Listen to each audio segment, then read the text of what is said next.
2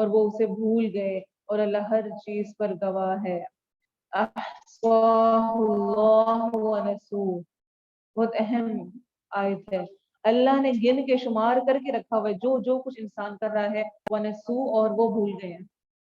انسان گناہ کرتا ہے، غلطیاں کرتا ہے، بد اخلاقی کرتا ہے، دوسروں کا دل دکھا دیتا ہے اور وہ بھول جاتا ہے، لیکن اللہ کے ہاں وہ شمار ہے، اللہ کے ہاں وہ لکھا جاتا ہے، اور اس کو بدلہ مل کر ہی رہنا ہے۔ کیا تو نے نہیں دیکھا کہ اللہ جانتا ہے جو آسمانوں میں ہے اور جو زمین میں ہے؟ کوئی 3 آدمیوں کی کوئی سرگوشی نہیں ہوتی مگر وہ ان کا چوتھا ہوتا ہے، اور نہ کوئی 5 آدمیوں کی مگر وہ ان کا چھٹا ہوتا ہے، اور نہ اس سے کم ہوتے ہیں اور نہ زیادہ مگر وہ ان کے ساتھ ہوتا ہے۔ جہاں بھی ہوں پھر وہ انہیں قیامت کے دن بتائے گا جو کچھ انہوں نے کیا، یقیناً اللہ ہر چیز کو خوب جاننے والا ہے۔ بے شک کیا تو نے ان لوگوں کو نہیں دیکھا جنہیں سرگوشی کرنے سے منع کیا گیا، پھر وہ اس چیز کی طرف لوٹتے ہیں جس سے انہیں منع کیا گیا، اور آپس میں گناہ اور زیادتی اور رسول کی نافرمانی کی سرگوشی کرتے ہیں، اور جب تیرے پاس آتے ہیں تو ان لفظوں کے ساتھ تجھے سلام کہتے ہیں جن کے ساتھ اللہ نے تجھے سلام نہیں کہا، اور اپنے دلوں میں کہتے ہیں کہ اللہ ہمیں اس پر سزا کیوں نہیں دیتا جو ہم کہتے ہیں۔ انہیں جہنم ہی کافی ہے، وہ اس میں داخل ہوں گے، پس وہ برا ٹھکانہ ہے۔ تو وہ تجھے سلام اس طرح کرتے ہیں جیسے اللہ نہیں کرتا۔ ہم جانتے ہیں اس کے بارے میں حدیث کہ یہود آ کر آپ کو السلام علیکم کی جگہ السلام علیکم کہتے تھے، اور سام عربی میں کہتے ہیں موت کو، تو اپنی زبان کو پھیر کر جس طرح رائنا کو رائنا بنا لیتے تھے، چرواہے کا میننگ دے دیتے، ایسے ہی تو اپنے الفاظ کو الٹ پھیر کرتے رہتے ہیں، اور ان کی دیکھا دیکھی منافقین بھی کچھ اس قسم کا رویہ رکھتے تھے۔ اس کو یہاں پر اس کی تردید کی جا رہی ہے، اور یہ مشہور روایت ہے، صحیح مسلم کی حدیث ہے، اور اس کے الفاظ اتنے اہم ہیں کہ اس کو میں دوبارہ سے ریپیٹ کروں گی، ہم پہلے بھی اس کو سن چکے ہیں کہ عائشہ رضی اللہ عنہا بیان کرتی ہیں کچھ یہودی لوگ نبی صلی اللہ علیہ وسلم کے پاس آئے اور انہوں نے آ کر کہا السلام علیکم، تو آپ صلی اللہ علیہ وسلم نے جواب میں کہا وعلیکم، تو اس پر حضرت عائشہ کہتی ہیں کہ مجھے غصہ آ گیا اور میں نے نازیبا الفاظ کہے، اور کیا کہا، بلکہ تم پر موت اور مذمت ہو، تم ایسے ہو، میں نے آگے سے جواب دیا، تو آپ نے فرمایا عائشہ کیا کیوں ایسے کہہ رہی ہو؟ تو حضرت عائشہ نے کہا آپ نے نہیں سنا جو انہوں نے کہا ہے؟ آپ صلی اللہ علیہ وسلم نے فرمایا تو کیا میں نے وہ بات انہی پر لوٹا نہیں دی جو انہوں نے کہی ہے؟ میں نے کہہ دیا وعلیکم، تم پر بھی ہو، اپنی زبان خراب کرنے کی ضرورت نہیں ہے، خود کو نہیں کہ دوسرے نے 2 سنائی ہیں تو میں بھی آگے سے 4 سنا دوں۔ آپ صلی اللہ علیہ وسلم نے ان کو جواب میں کیا کہا وعلیکم، تمہارے لیے بھی وہی، وعلیکم کا مطلب کیا ہے، تمہارے لیے بھی وہی جو مجھے کہہ رہے ہو۔ تو اللہ عز و جل نے یہ آیت نازل فرمائی کہ اور جب وہ تمہارے پاس آتے ہیں تو تجھے ایسے سلام کرتے ہیں جن کے ساتھ اللہ نے تجھے سلام نہیں کیا۔ یا ایھا الذین آمنوا اذا تناجیتم فلا تتناجوا بالاثم والعدوان ومعصیۃ الرسول وتناجوا بالبر والتقوی، اے لوگوں جو ایمان لائے ہو، جب تم آپس میں سرگوشی کرو تو گناہ اور زیادتی اور رسول کی نافرمانی کی سرگوشی نہ کرو، اور نیکی اور تقوی کی سرگوشی کرو، اور اللہ سے ڈرو جس کی طرف تم اکٹھے کیے جاؤ گے۔ یہ سرگوشی تو شیطان ہی کی طرف سے ہے تاکہ وہ ان لوگوں کو غم میں مبتلا کرے جو ایمان لائے، حالانکہ وہ اللہ کے حکم کے بغیر انہیں ہرگز کوئی نقصان پہنچانے والا نہیں، اور اللہ ہی پر پس لازم ہے کہ مومن بھروسہ کریں۔ آپ صلی اللہ علیہ وسلم نے فرمایا جب تم 3 آدمی ہو تو 2 آدمی تیسرے کے بغیر آپس میں سرگوشی نہ کریں، یہاں تک کہ تم دوسرے لوگوں کے ساتھ مل جاؤ، کیونکہ یہ چیز اسے غمگین کرے گی۔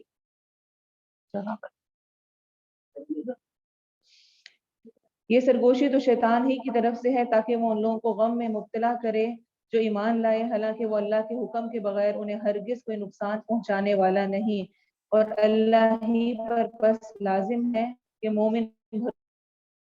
تو سرگوشی کرنا یعنی آپس میں بیٹھے ہوئے ایک دوسرے کو، 3 لوگ بیٹھے ہوئے خاص طور پہ، زیادہ لوگ بیٹھے ہوئے پھر تو کوئی ضروری بات ہے، مثلا اس طرح ابھی ہم سارے بیٹھے ہیں، کوئی ضروری بات پیش آتی ہے، کوئی آ کر مجھے کچھ ہلکا سا کہہ دیتا ہے، وہ ایک الگ چیز ہے، لیکن اس کے علاوہ 3 لوگ بیٹھے ہوئے ہیں یا 4 لوگ بیٹھے ہوئے ہیں، 3 لوگ بیٹھے ہیں تو 2 سرگوشی آپس میں باتیں کان میں کرنے لگ جائیں، یا 4 لوگ بیٹھے ہیں تو 3 کرنے لگ جائیں آپس میں، اس کو ناپسندیدہ قرار دیا گیا ہے، اس کو پسند نہیں کیا گیا ہے۔ اور اسی کے بارے میں پھر ہمیں احادیث ملتی ہیں، آپ صلی اللہ علیہ وسلم نے فرمایا جب تم 3 آدمی ہو تو 2 آدمی تیسرے کے بغیر آپس میں سرگوشی نہ کریں، یہاں تک کہ تم دوسرے لوگوں کے ساتھ مل جاؤ، کیونکہ یہ چیز اسے غمگین کرے گی۔ پہلی بات کیا ذہن میں آتی ہے کہ شاید میرے بارے میں کوئی کچھ کہا جا رہا ہے، یہ مل کر آپس میں بات کریں۔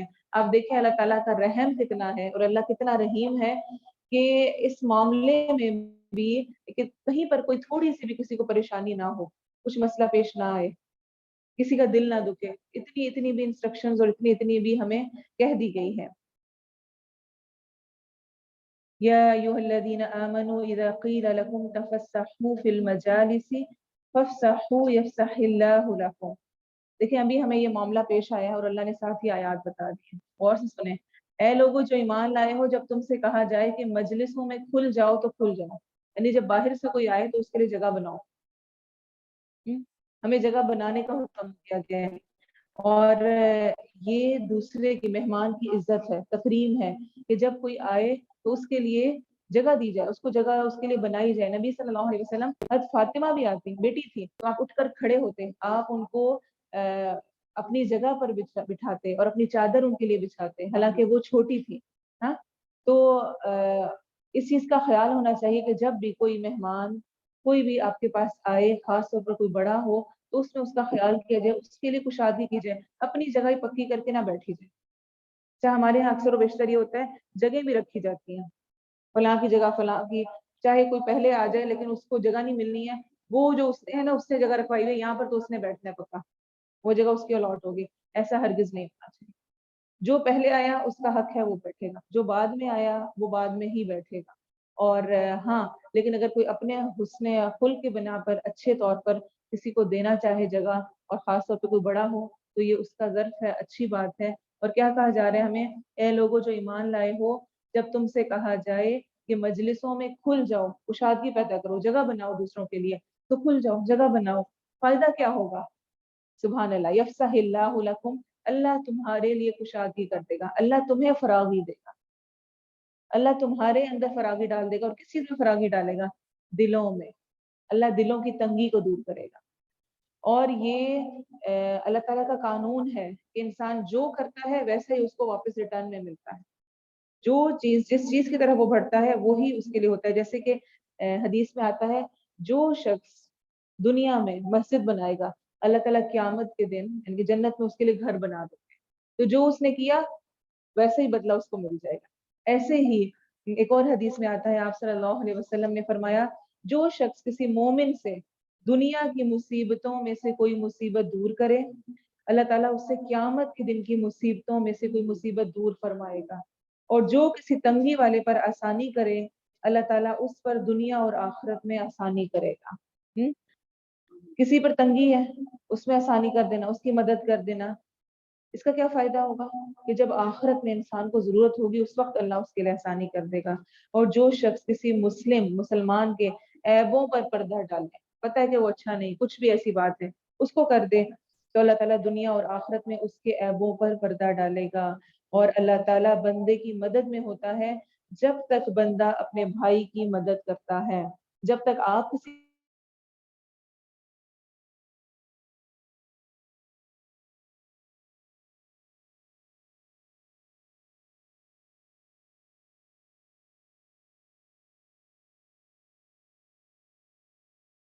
چینج کرنا ادھر ہو جائیں، ادھر سے ادھر ہو جائیں، تو اس میں ناگواری محسوس نہ کریں، اس کو قبول کریں۔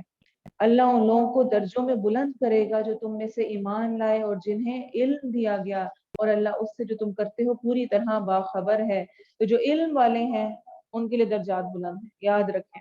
علم کا پانا آپ کا رمضان سے پہلے جو درجہ ہوگا اللہ کے ہاں، وہ اور جو اب درجہ ہے وہ برابر نہیں ہوگا۔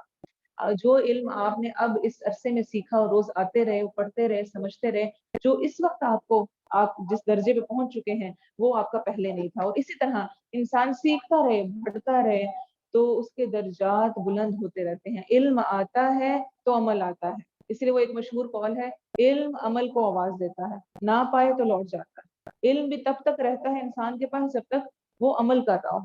مثلا میں نے 10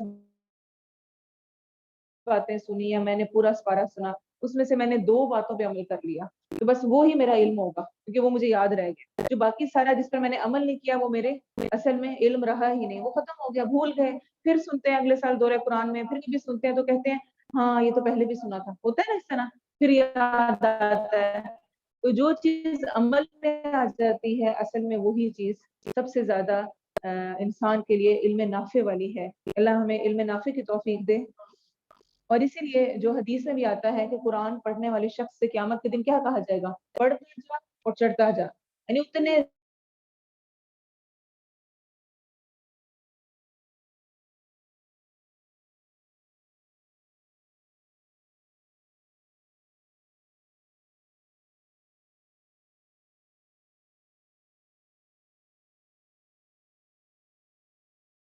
اچھا اور زیادہ پاکیزہ ہے۔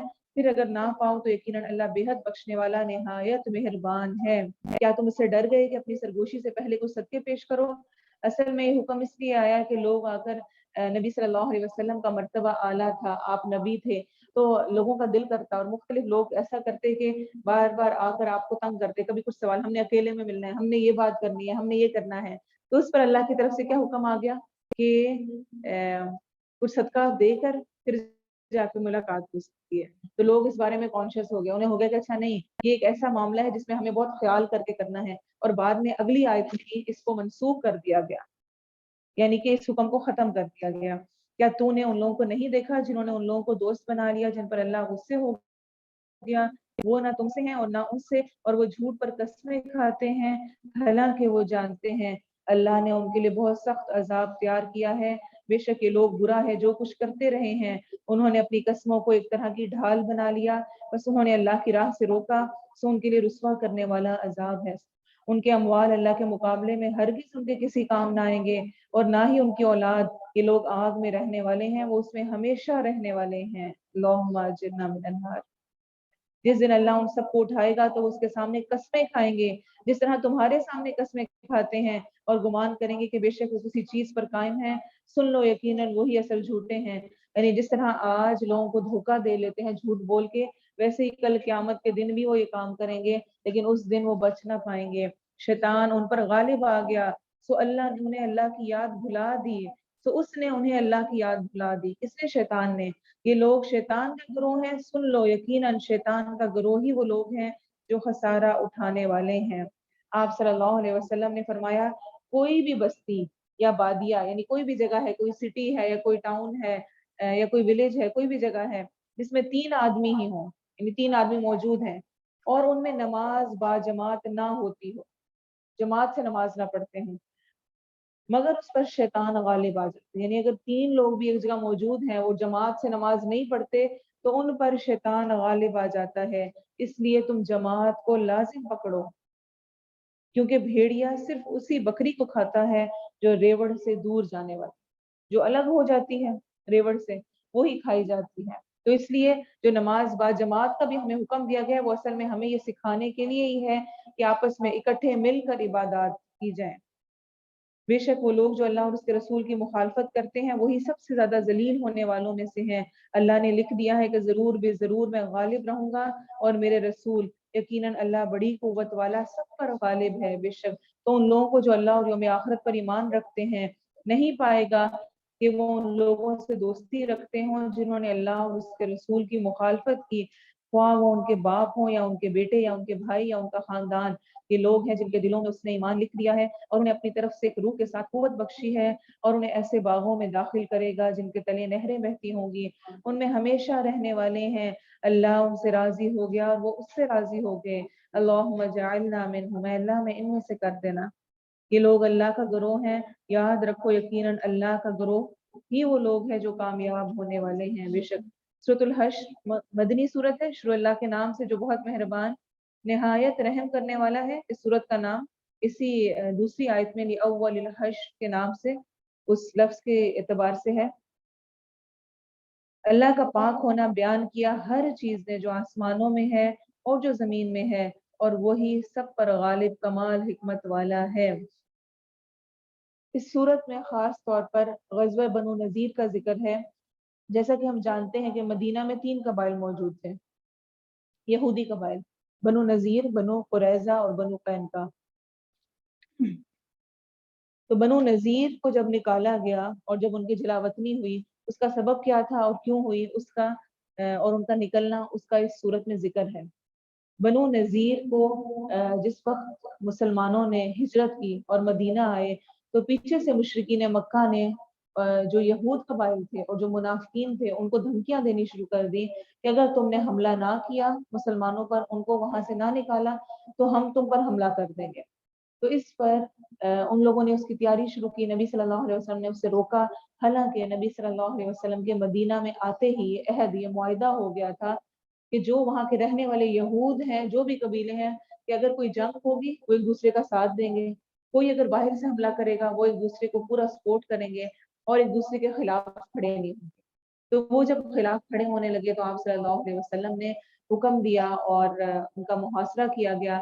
منافقین نے، عبداللہ بن ابی نے ان کو بہت ڈھارس بندھائی اور کہا کہ تم بس خلاف کھڑے ہو، ہم تمہارے ساتھ ہیں، ہم آئیں گے اور تمہاری مدد کریں گے۔ لیکن جس وقت نبی صلی اللہ علیہ وسلم نے مسلمانوں کے ساتھ محاصرہ کیا بنو نذیر کا، تو کوئی ایک بھی ان میں سے مدد کے لیے نہیں آیا، نہ ادھر سے کوئی مشرکین مکہ، نہ منافقین، نہ کچھ بھی۔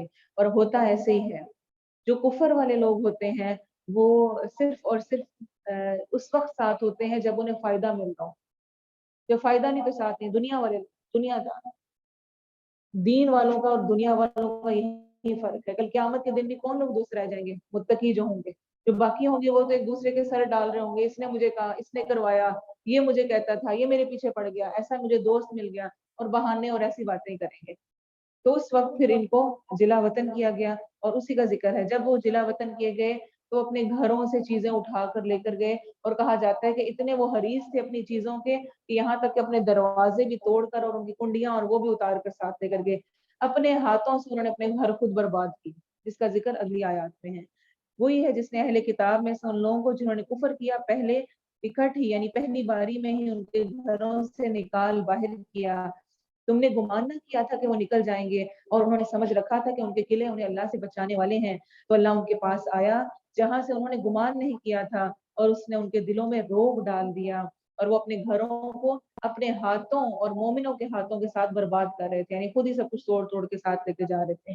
بس عبرت حاصل کرو اے آنکھوں والو، اور اگر یہ نہ ہوتا کہ اللہ نے ان پر جلا وطن ہونا لکھ دیا ہوتا تو یقیناً وہ انہیں دنیا میں سزا دیتا، اور ان کے لیے آخرت میں آگ کا عذاب ہے۔ یہ اس لیے کہ انہوں نے اللہ اور اس کے رسول کی مخالفت کی، اور جو اللہ کی مخالفت کرے تو بلا شبہ اللہ بہت سخت سزا دینے والا ہے۔ جو بھی کھجور کا درخت تم نے کاٹا یا اسے اس کی جڑوں پر کھڑا چھوڑا تو وہ اللہ کی اجازت سے تھا، اور تاکہ وہ نافرمانوں کو ذلیل کرے۔ جیسا کہ ہم جانتے ہیں کہ ہر چیز کے آداب دین اسلام میں سکھائے گئے ہیں، انہی آداب میں سے ایک ادب یہ بھی ہے کہ جب جنگ کے لیے مسلمان نکلیں گے تو اس میں کچھ چیزوں کا خیال رکھیں گے، کچھ آداب کا خیال رکھیں گے۔ درختوں کو ایسے ہی نہیں کاٹیں گے، عورتوں بچوں کو نقصان نہیں دیں گے، کوئی راہب ہیں، کوئی ایسے لوگ ہیں جو کہ اپنی کام میں لگے ہوئے ہیں، اپنی عبادات میں مصروف ہیں، ان کو تنگ نہیں کریں گے، انہیں کچھ نہیں کہیں گے۔ تو اب ایسا ہوا کہ اس غزوہ میں جب محاصرہ کیا ہوا تھا تو کچھ درخت تھے جو کہ رکاوٹ بن رہے تھے مسلمانوں کے لیے، تو اللہ تعالیٰ نے ان کو اللہ کے حکم سے یہ نبی صلی اللہ علیہ وسلم نے مسلمانوں کو کہا، اور انہوں نے کچھ درخت کاٹے، جس پر منافقین نے اور سب نے بہت پروپیگنڈا کیا اور کہا کہ یہ تو کہتے ہیں کہ صفائی، ہم بہت زیادہ صلح پسند ہیں اور ہم یہ نہیں کرتے، اور اب انہوں نے درخت کاٹ دیے اور انہوں نے فساد پیدا کیا۔ تو اس پر یہ آیات نازل ہوئی کہ جو درخت انہوں نے کاٹا یا جڑوں پر چھوڑے رکھا وہ سب اللہ کے حکم سے تھا، تاکہ وہ نافرمانوں کو ذلیل کریں۔ اور جو مال اللہ نے ان سے اپنے رسول پر لوٹایا تو تم نے اس پر نہ کوئی گھوڑے دوڑائے اور نہ اونٹ، یعنی جو کچھ ان سے ملا، اس کو مال فیء کہتے ہیں، جو کہ بغیر کسی جنگ کے مسلمانوں کے ہاتھ آتا ہے۔ مال غنیمت وہ ہوتا ہے جو کہ جنگ کے بعد ہاتھ آتا ہے، مال فیء جو کہ بغیر جنگ کیے، بغیر لڑائی کیے وہی ہاتھ آتا ہے۔ اور لیکن اللہ اپنے رسولوں کو مسلط کر دیتا ہے جس پر چاہتا ہے، اور اللہ ہر چیز پر خوب قادر ہے۔ جو کچھ بھی اللہ نے ان بستیوں والوں سے اپنے رسول پر لوٹایا تو وہ اللہ کے لیے اور رسول کے لیے اور قرابت دار اور یتیموں اور مسکینوں اور مسافر کے لیے ہے، تاکہ وہ تم میں سے مالداروں کے درمیان ہی گردش کرنے والا نہ ہو، اور رسول تمہیں جو کچھ دے